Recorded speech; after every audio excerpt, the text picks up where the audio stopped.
भारत के पड़ोसी देश नेपाल में हजारों हिंदू सड़क पर उतर आए हैं। नेपाल की सड़कों पर भयंकर बवाल चल रहा है। आपको याद होगा कि कुछ समय पहले नेपाल में कट्टरपंथियों ने हिंदुओं की एक धार्मिक यात्रा पर पत्थरबाजी कर दी थी। कट्टरपंथियों ने 80% हिंदू आबादी वाले देश में हिंदुओं को ही दौड़ा दौड़ा कर मारा था। छतों से हिंदुओं पर पत्थर फेंके गए थे। उसी दिन से नेपाल के हिंदू भड़क गए थे और अब सड़कों पर नेपाल में हिंदू राजतंत्र को वापस लाने की मांग उठ रही है। हजारों हिंदू सड़क पर मांग कर रहे हैं कि उन्हें लोकतंत्र नहीं बल्कि दोबारा हिंदू राजशाही चाहिए। हालात इतने उग्र हो गए हैं कि नेपाल की सेना को अलर्ट पर रखा गया है। प्रदर्शन कर रहे लोगों का कहना है कि नेपाल में भले ही लोकतांत्रिक सरकार हो, लेकिन वो सरकार भ्रष्ट है और काफी हद तक चीन के प्रभाव में है।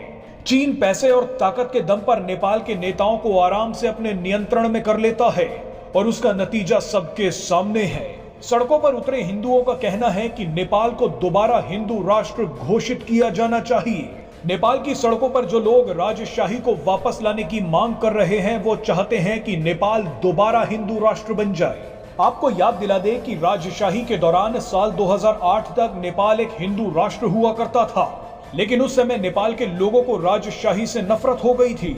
महीनों तक नेपाल में राजशाही के खिलाफ प्रदर्शन हुए और आखिरकार नेपाल को धर्मनिरपेक्ष देश घोषित कर दिया गया। नेपाल में लोकतंत्र और संविधान की स्थापना हुई, लेकिन अब ठीक उल्टा हो रहा है। नेपाल में हजारों लोग वापस राजशाही की मांग कर रहे हैं।